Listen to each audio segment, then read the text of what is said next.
بسم الله الرحمن الرحيم. الحمد لله رب العالمين، والصلاة والسلام على رسول الله صلى الله عليه وسلم. رب اشرح لي صدري ويسر لي أمري واحلل عقدة من لساني يفقهوا قولي. أما بعد، tunaendelea na surati al-Hujurat na jana tulisimama katika aya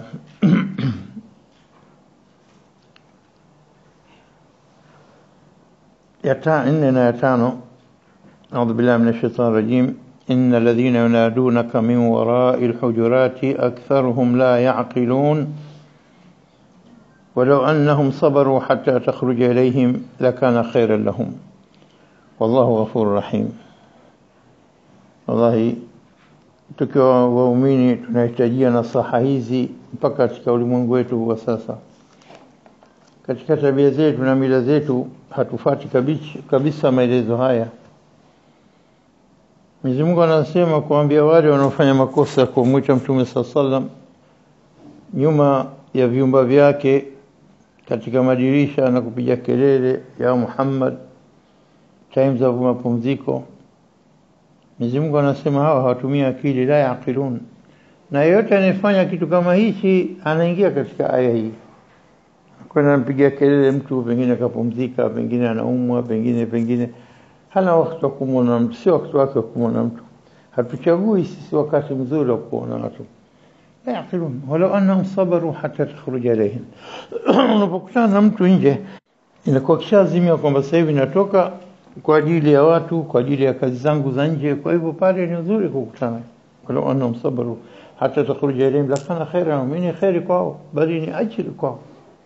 Lakini kumpigia kelele mtu wakati anapumzika, Mtume sallallahu alaihi wasallam huyo ana kazi chungu zima, ana wakati anahitajia kupata khalwa kwa peke yake na Mola wake, wahi zinamshukia anytime is wahi time, ilikuwa kwake, hachagui wakati, usiku, asubuhi, jioni, mchana.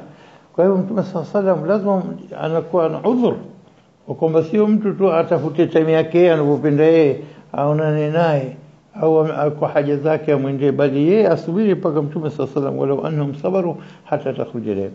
Na wangapi leo wanatembelea watu kwa pengine sababu za upuuzi, angelimsubiri wakakutana msikitini au pale ambapo wanapokutana siku zote ingelitosha.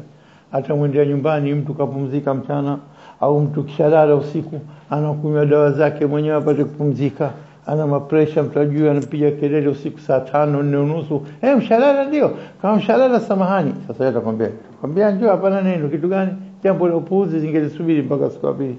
Na haya watu wengi wanatazama maslaha yake muhimu kuliko manufaa ya yule mtu anayemwendea kwa jambo hili. Tunahitaji sana nasaha kama hizi sisi. Hatuchagui time, lazima umjulie mtu time zake gani ambazo ni rahisi kwa wewe kuonana naye kwa shida yako, kwa shida yake, au kwa jambo lolote. Ila akikwambia mwenyewe njoo saa kadha. Hasa alipokuwa Mtume sallallahu alaihi wasallam amekataza baada ya isha hakuna maneno. Ni watu wa kupumzika, na ndio ilivyokuwa zamani. Wakisafari isha saa 2:30, 2:15, 3 wamshalala. Akilala masaa 6, mtu saa 9 za usiku kishamka, saa 8 kishamka, anainuka na kuendelea na kufanya ibada mpaka muadhini na adhini alfajiri. Kwa hivyo hizi ni nasaha nzuri sana kwetu sisi pia, kwamba mtu achague time ya kumwendea mtu. Time baina sala, akisharudi mtu anajua sasa hivi kwa nyumbani, hana kazi yoyote, hana kazi zaidi, yuko free. Kwa sababu mtu aliyokuwa mtu wako unayemjua vizuri, unajua time zake za kazi, time zake za mapumziko, time zake ambazo yuko free, anaweza kuzungumza na wewe. Naam, jambo la dharura pale si kitu. Jambo ambalo unajua yeye mwenyewe ukenda saa hizi atafurahi kwa sababu jambo linamhusu yeye mwenyewe si kitu. Lakini mambo mengine yapuuzi yanamhusu personal, jambo anataka msaada kutoka kwa mtu, anaenda kumkera time za kulala, time za mapumziko, time ambazo si nzuri za kupitia, za kumwendea mtu. Kwa hivyo hata hivyo Mwenyezi Mungu amewasamia, Allahu Ghafur Rahim. Nakuja katika aya ya 6. يا أيها الذين آمنوا إن جاءكم فاسق بنبأ فتبينوا أن تصيبوا قوما بجهالة فتصبحوا على ما فعلتم نادمين. واعلموا يا أيها الذين آمنوا in ja'akum fasiqun binaba'in fatabayyanu an tusibu qauman bijahalah fatusbihu ala ma fa'altum nadimin. Na maana maneno haya, ya ayyuhalladhina amanu, enyi mlioamini, in ja'akum fasiq, mtu fasik, mtu mwenye kufanya maasi, mtu ambaye si wa kutegemewa kwa kuchukua neno lake. In ja'akum fasiq binaba, kwa habari yote, hasa naba hajasema bi khabar. Khabar tunasema ni information, habari yote, lakini naba mara nyingi inakuwa habari iliyokuwa muhimu. Habari haishii kwenye habari, bali kuna utekelezaji baada ya habari. In ja'akum binaba'in fatabayyanu, mbainishe, bimaana fatathabbatu, pelelezeni, mthibitishe kauli iliyosema ukweli uongo. Yani usistajili, usifanye haraka kutafuta jawabu. Fatabayyanu, mhakikishe ukweli wa maneno hayo, habari iliyokuja nazo. Kwa nini? An tusibu qauman bijahala, msije baadaye kwa maneno mliosikia mkatekeleza jambo mkawadhuru watu kwa ujinga wenu, kwa kuto kuhakikisha jambo, bijahala, kwa ujahili wenu. Fatusbihu, mkawa ala ma fa'altum, kwa yale mliofanya, nadimin, mkawa watu wenye kujuta baadaye. Fulani kampiga mwanao, kenda pub karejesha naye kampiga. Kwa nini? Kumbe kinyume kabisa kile kilichotokezea dini. Ndio mmoja alikuwa nikimsikiliza leo, anasema kuna habari fulani imezuka katika habari radio hii, sio katika gazeti. Anasema mtu fulani, watu wamekuja kaumu ya mtu fulani, kamkamata mtu wa kike kwa nguvu, wamekuja kaumu wake, wamemuua. Wengine habari nyingine wasema mtu fulani alikuwa anaona grupu la watu wanataka kuhujumu yule mtu wa kike, wakapigana nao na kuwafukuza, akamsave mtoto, watu waliokuja wakamuona, wakamshukuru, wakamsifu. Habari ile mtu kaonekana mtoto wa kike peke yake, nini kilichotokezea? Huyu kazua jambo mpaka kumua na wengine wakumsifu. Na Mwenyezi Mungu amjalie mtu akhiri. Kitu kile lakini kina nyuso mbili za habari. Alikusudia fitna na uongo na kutaka nini kufanya watu wachangamsha habari zionekane nzito, atasema chochote anachotaka, anatizama nini yale matamanio yake anataka. Na kwa hivyo hapa hii ndio jambo hili hasa ni jambo ambalo tunaomba tuthibitishe. Kadhi anapohukumu jambo, kwa nini analiacha linachukua muda, lapita wakati hata ni kutafuta habari zaidi kuhusu jambo lote, kadhia yote ile, na kutafuta mashahidi wa pande zote, halafu tena ndo baadaye atoe uamuzi. Tulee uamuzi vivi. Ya ayyuhalladhina amanu in ja'akum fasiqun binaba. Ya ayyuhalladhina amanu, anida, wito tena unakuja hapa. Wito kwa nani? Kwa wale walioamini. Na wito kwa wito ngapi? Ya mwanzo, aya mwanzo, alafu aya pili, alafu imekuja sasa hivi na aya ya 6. Aya ya 6 ni ya 3 kutaja ya ayyuhalladhina amanu, enyi mlioamini. Ya ayyuhalladhina amanu, ya ayyuhalladhina amanu. Kwa hivyo enyi mlioamini, anidaa liliman, na ashabul iman, kwa ajili ya imani na watu wa imani. Na watu wa imani tukitizama leo katika Mwenyezi Mungu anatuelezea katika sura Luqman, kitu cha mwanzo kwanza, kwa nini kaitwa Luqman hakim, akimnasihi mwanawe kwa hikma kubwa. Kwanza anamnasihi kama ilivyokuja katika aya ya 13 sura Luqman, wa idh qala Luqman li ibnihi wa huwa ya'idhu. Tazama wakati Luqman akimwambia mwanawe na huko akimpa mawaidha, akimnasihi na kumpa nasaha nini, wa huwa ya'idhu, qala ya bunayya, e mwanangu, la tushrik billah, usimshirikishe Mwenyezi Mungu. Ukitoka katika shirki ukaingia katika imani, umshavuka, umshafaulu. Kwa nini? Kwa sababu inna shirka la dhulmun adhim, ni dhulma kubwa sana, na dhulumu nafsi yako kuipeleka motoni milele. Halafu baadaye zinakuja nini? Nasaha nyingine za tabia nzuri na za ibada, vitendo vya viungo, kusimamisha sala, utoe zaka, uwe mtu mwema, usitakabari mbele ya watu, usifanye nini, mwendo wako hivi na hivi. Kwa hivyo nasaha kitu cha mwanzo cha imani.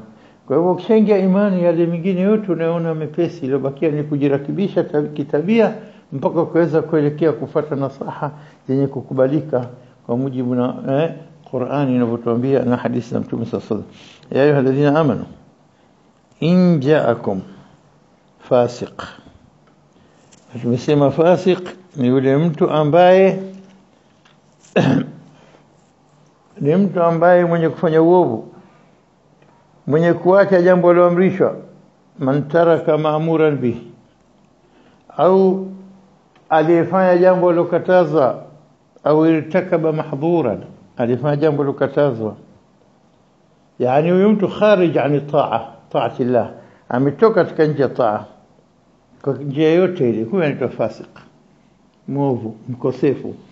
Na mara nyingi fasik imeambatanishwa na ashabu nar, ulaikum fasiqun, fasiqin. Kwa hivyo injaakum fasiq, na wengi baadaye wanajirakibisha. Pindipo akikujieni fasik, mtu ambaye kazoea kufanya maasi, mkosefu, anapenda kufanya maasi, si mtiifu wa Mwenyezi Mungu sana. Na in ni shart, jumla shartia. In tofauti na idha jaa nasrullahi wal fath, inapokuja, itakapotokezea jambo linaelezea kwamba linapotokezea jambo hili. Kwa hivyo sharti yake inafuatia kwamba nini? Idha jaa nasrullahi wal fath wa ra'aita an-nasa yadkhuluna fi dinillahi fasabbih bihamdihi. Tekelezeni hili jambo litatokezea. Kwa hivyo ikitokezea fanyeni hivi, msabbih wastaghfir. Kwa hivyo idha jaaka almunafiqun, watapokujia wanafiki wakasema kadha kadha kadha, subiri na watatokezea wakati wake, utakuja wanafiki watasema hivi na hivi. Kwa hivyo inapokuja idha ni kwamba itakapotokezea na jambo litatokezea. Lakini in jaakum, itakapotokezea wakati wowote jambo hili likitokezea. Ni nini? Ni kitu general kwamba pindipo likitokezea jambo hili basi fanyeni hivi. Hatutegemei kwamba mtu fulani atafanya au fulani atafanya na itapokezea, la, wakati wote itakapotokezea hivi itakuwa solution yake ni hivi. Hii baina tofauti ya idha na in, lakini maana ni moja. Hadha tatawaqqa huduthu, hadha la tatawaqqa hudutha. Hii inategemea kutokea kwake, hii hutegemea kutokea kwake. Na hii inakuwa represented katika kilugha za if conditional sentences za Kiingereza, ukitumia if na simple present na if simple past. If I keep my bicycle outside, somebody will steal it. Nikiweka nje mtu ataiba. Weka dakika 5 ingia ndani utoke, haipo. Lakini ukisema if I kept my bicycle outside for 1 hour, nobody will take it. If I kept, pindipo nikiweka bila kuifunga, kwa sababu hamna wizi hapa, utaenda siku 2 utakuta vile vile. Lakini mwenda katokezea kweli akaja akachukua mwizi, siku ile nimekuwa bahati mbaya, sikuwa kwenda ucho. Kwa hivyo ni ile simple if ya pili, na ina pili kwamba hutegemei kufanya, lakini kama utaiacha basi itachukua haitoibiwa. Kwa hivyo mara nyingi Qur'ani inatumia injaakum, ni kwamba inakutayarisha kwamba likitokezea jambo namna hivi mjue namna gani ya kutasarrafu. Kwa hivyo injaakum fasiqun binaba, hal kuna sababu ya kushuka aya? Hakuna, si muhimu. Iko sababu khair ala khair, iko hakuna sababu. Hii ni kaida, ni rule kwamba utumie hivyo wakati wote inapotokezea hivi. Akija fasik binaba kwa habari yote, fatabayanu, hakikisheni kwanza. Na inasemekana sababu nuzuli hizi aya, iko nuzuli sababu. Wanasema kuna mtu anaitwa Walid ibn Uqba ibn Abi Mu'ayth. Walid ibn Uqba ibn Abi Mu'ayth, huyu mtoto wa Uqba ibn Abi Mu'ayth kafa kafir. Tumesasa anasema na kuna watu waliotesa katika dini hii pande wa yamini wa shimali, wawili kulia moja kushoto, kama Abu Jahil, Abu Lahab ami yake, na Uqba ibn Abi Mu'ayth, wakimwekea uchafu, qadhurat, takataka, matumbo ya wanyama wanaochinja, sijui wanawekea katika nyumba yake, wakimkera, kila njia. Huyu Uqba ibn Abi Mu'ayth tena ni katika very close katika familia za Mtume sallallahu alaihi wasallam, si mtu mbali. Kadhalika Abu Lahab ami yake.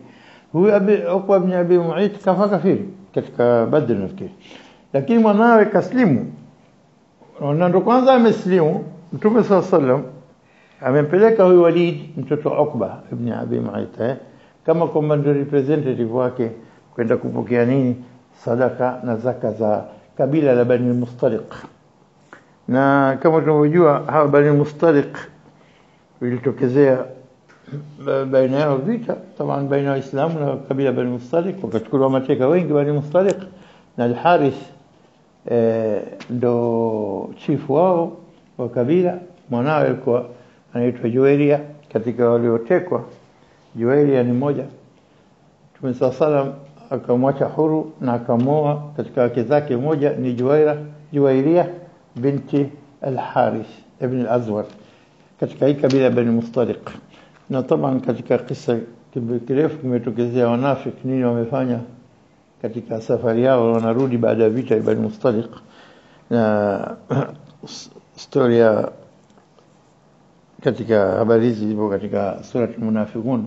Alimuhimu hatuelezei haya, isipokuwa tutasema kwamba walipoambiwa kwamba Mtume sallam ameambiwa watu watengeneze sadaka zao, walete zaka zao, ikawa wao walitaka kuleta, lakini Mtume sasa akaambia wakati fulani tutakuleteni mtu akuja kukusanya zaka zenu. Mtume akampeleka sallallahu alaihi wasallam, akampeleka Walid ibn Uqba ibn Abi Mu'ayth ili aende kukusanya zaka zao. Lakini katika kwenda au walichelewa kidogo, na wale watu wakaamua bora sisi twende, asija katufikiria kwamba sisi hatutaki kutoa zaka. Na طبعا huyo Al-Harith ibn Azwar ni chako mkwewe Mtume sallallahu alaihi wasallam, na kwa hivyo kaona bora sisi twende wenyewe, tumsalimie na tupeleke zaka zetu. Kachukua watu kulinda ile mali yao walikuwa nayo. Wakati wao wanatoka hajafika mbali na huyo Walidi anakwenda, akakuta naona Bani Mustaliq wote masilaha zao, panga zao zinang'ara, zinameta katika jua. Kageuza mbio kakimbia, karudi zake Madina, akamwambia Mtume sallam, alqaum wanataka kuniua, hawamekataa kutoa zaka na wakataka kuniua, kwa hiyo mimi nimekimbia. Ndio amejitahidi kwa vile namna alivyoona kama watu wanaenda vitani, amejitahidi lakini istajal katika kutoa nini katika kutoa decision yake. Akaenda kumwambia Mtume sallallahu, watu wametaka kuniua. Kwa hivyo Mtume sallallahu akatengeneza jeshi. Khalid ibn Walid ndio kiongozi wa jeshi, kundi la watu kwa ajili ya kwenda kuwatia adabu wale. Hapo akashuka Jibril na kumwelezea kwamba aliyosema huyu ni mifasiki, huyu maneno si ya kweli, bali kasema kwa kichani mwake tu. Kabla hajafika muda, Bani Mustaliq nao wakaingia, wakapokewa na Mtume sallallahu, akaelezea kwamba sisi tumekuletea mali. Kweli nyinyi mmetaka kumua mtu wangu? Na kweli kulikuwa na kitu baina ya huyu Walid na kabila ya Bani Mustaliq, kulikuwa na ugomvi baina yao. Kwa hivyo yeye kachukulia ile zamani kwamba atauliwa, na hali wale walikuwa wametoka wale kwa furaha kwamba mjumbe wa Mtume sasa anakuja kwetu, lazima tutoke kwa sherehe na kwa shangwe ili tumpokee kwa heshima ambayo inastahili kupewa mjumbe wa Mtume sallallahu alaihi wasallam. Kwa hivyo akaja akasema la wallahi malize tu hapa, na sisi basi mtu alipotuona kakimbia, lakini sisi tumeona ajabu, kwa hivyo sisi tumekuja wenyewe kukuletea zaka. Kwa hivyo hii anida lilmu'minin, wito kwa waumini, na imekuja injaakum fasiq. Na fasiq ni mtu mwovu, mtu mwenye kufanya maasi, mtu mwenye kutokutegemewa katika jambo lolote katika kauli zake. Imekuja fasiq, yaj'al fasiq nakira litamim, unasema imekuja nasema indefinite article. Fasiq yote yule akija na naba habari yote ile, kwa hivyo chochote inakuwa ni tamim, general, imegeneralize hapo. Binaba'in fatabayanu naba pia habari yote fatabayanu, yani kuna riwaya na qiraa fatathabbatu. Na iliposhuka Qur'ani na ilipokuwa inaandikwa kulikuwa na vijino tu, lakini vijino hivi bila vidoto vimekuja baadaye. Katika stage za mwanzo watu wanasoma Qur'ani, na kutokana na context ya sentence yote watu walikuwa hodari wa kuweza kujua ni neno gani makusudiwa. Kwa hivyo neno fe, alafu baadaye jino la ta, alafu be, vidoto viwili juu na be vidoto chini, ye vidoto viwili, nun kidoto kimoja, alafu wao alif fatabayanu, sio? vijino vile vile ukitia fe alafu te fata alafu ya pili badala ya ukatia fe fata sa alafu be alafu te vijino vile vile ta ba ya nu vijino vine vidoto ukibadilisha inaleta maana ile fatabayanu yani fatathabatu mthibitishe maana na kwa hivyo iko qiraa fatathabatu ndio maana طبعا ahli lugha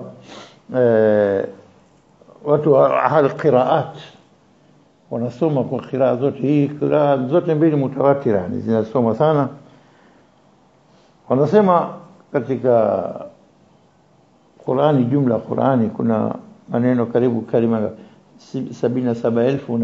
77,439 sijui katika maneno haya sisi na maneno 1250 katika maneno haya 1250 mna qiraat mbalimbali kwa mujibu wa 10 qiraat zilizokuwa zikisomwa wakati wa Mtume sallallahu alaihi wasallam na kudawiniwa na watu wale waliohifadhi na wenye kujua qiraat zote 10 naam na kubadilisha haya wanaita katika lugha ya qiraat na nini wanaita farsh alhuruf yani unasoma fatabayanu fatathabatu unasoma neno yakhda'una yukhadi'una qiraa mbalimbali kudhibu au kudhibu ziko yani sio khilafat lakini qiraat mbalimbali kwa hivyo sasa fatabayanu fatathabatu kuna nyingine kuna maneno qiraat zimetaja nyingine zina uslubu kama 3 au 2 aina 2 au 3 au 4 za qiraa au 5 kuna neno kama wamesema neno ufi kuna qiraa 10 ndani yake kuna wala taqul lahum au uffin wala tanharhuma kuna kuna afin ufa ifi ufu na yote qiraati hizi ambazo zimepokewa katika neno moja za qiraat kadha zote ni zenye kukubalika almuhim tunaendelea kiasi ya kuchukua idea kwamba ukisikia mtu anasoma fatathabatu ujue ni ile fatabayanu na maana moja takriban fatabayanu an tusibu qauman yani alla tusibu qauman msije mkawasibu qaumu fulani na qaumu ya watu idadi ya watu an tusibu qauman kwa nini bijahala kwa ujinga wenu sio ujinga kwamba ni wajinga la kwa kuto kujua ukweli wa jambo lenyewe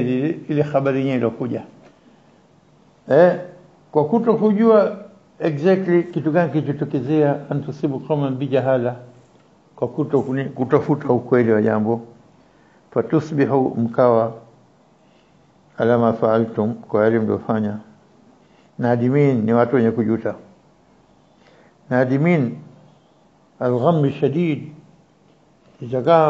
itakuwa ni kwamba mmebeba jukumu kubwa mbele ya Mwenyezi Mungu hali Mwenyezi Mungu atusame sisi kwa kufanya jambo hili baadaye imetabayana kwamba sivyo vile vile wamehukumu wakatekeleza jambo hukumu wakayo baadaye wakajuta na kumbe ilikuwa si kweli ni nadam majuto hayanakuwa majuto makubwa tutasema nini mbele ya Mwenyezi Mungu kwa hivyo fatusbi ala ma fa'altum nadimin kwa hivyo الغم الشديد على فعل شيء يعني نسميه الغم نهم هموم masikitiko na namna gani problem ambayo inokufikeni baada ya kushakujua kwamba mmefanya kosa halafu kama mnajuta ya rating ilikuwa hatujafanya hatujatekeleza hukumu hii ya rating ilikuwa kwanza tukaenda hakikisha hiyo ndo maana yake kwa hivyo hii habari inasema kwamba jaribuni kwa kila aliyekuwa fasik kutokukubali habari yote inakuja kutoka kwake ila kwa kuthibitisha ila ikiwa jambo linamhusu mwenyewe tu binafsi na jambo lile anakuja kuleta i'tiraf anakiri kwamba mimi nimefanya kosa kadha haina haja kutafuta kwa sababu akisema jambo mwenyewe hiyo ni saidul adila yatosha kwamba mwenyewe katoa ushahidi kwamba ni kosa alifanya mwenyewe na hatuwezi pia kukataa kila jambo linalosema fasik kwa sababu ikiwa tunakataa kila habari inokuja mambo mengi sana yataharibika ya watu kwa hivyo habari ya fasik yenye kuhusu watu wengine hapo ndio tunataka uthibitisho. Ama habari ya fasik kwa yeye mwenyewe sina, unaweza kuchukua kwamba itirafu yake kukiri kwake ni sayyid al-adila, ni dalili bwana. Naam, hiyo ndio kwa ufupi maelezo ya nini ya aya hii. Fatabayanu an tusibu qauman bijahala fatusbihu ala ma fa'altum nadimin. Kwa hivyo kwa ujumla, mkisikia shaia rumors, msifanye haraka kusadikisha, kueneza habari zake, hakikisha, thibitisha. Pengine unaweza kuja kwa makosa alafu yale yakakuathiri baadaye. Kwa hivyo umjui yule anayetoa habari zile anakusudia au ni fasik. Kwa hivyo unaweza kuwadhuru wengi. Naam. Ikisha aya nasema nini? واعلموا أن فيكم رسول الله لو يطيعكم في كثير من الأمر لعنتم ولكن الله حبب إليكم الإيمان وزينه في قلوبكم وكره إليكم الكفر والفسوق والعصيان أولئك هم الراشدون فضلا من الله ونعمة والله عليم حكيم. واعلموا أن فيكم رسول الله اللهم صل وسلم عليه اللهم صل وسلم.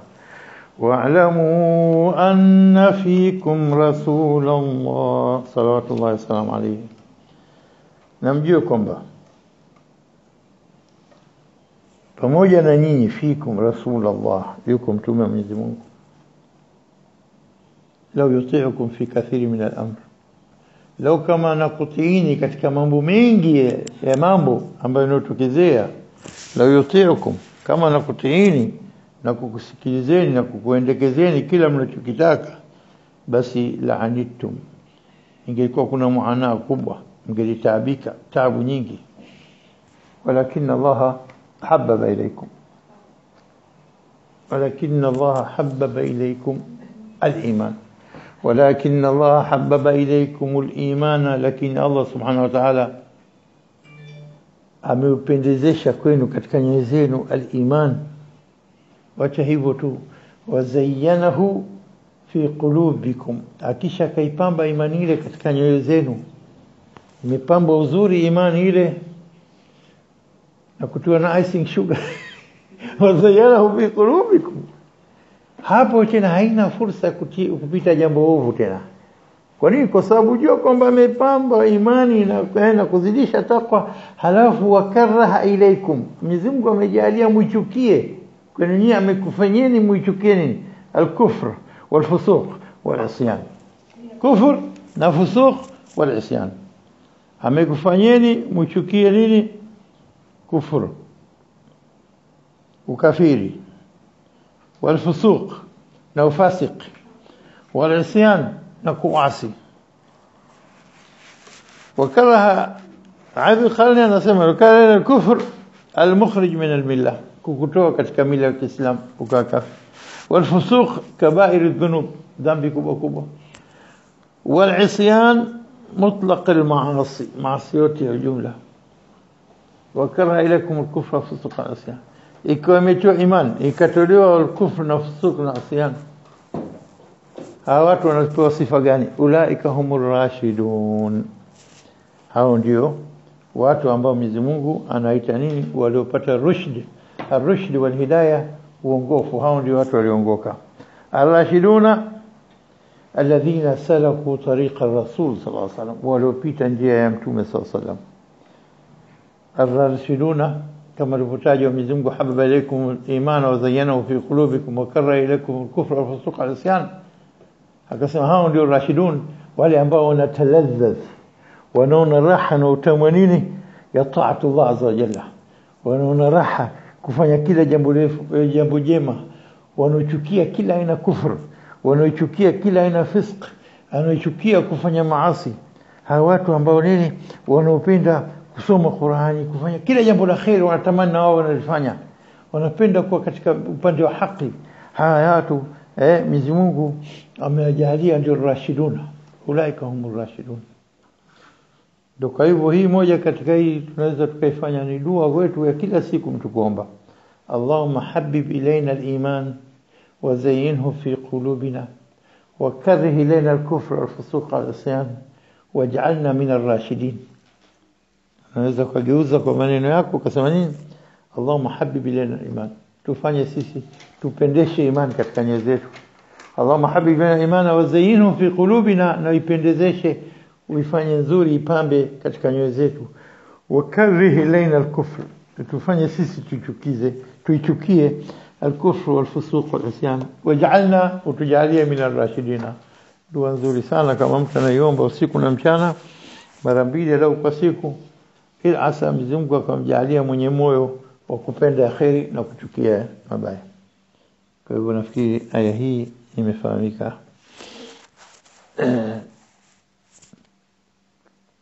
Ulaika humur rashiduna fadlan min Allah. Haya yote hayaji illa kutoka fadhila zake Mwenyezi Mungu. Rehma na fadhila za Mwenyezi Mungu zikimiminikia binadamu, basi anapata saada, furaha ya milele duniani na akhira.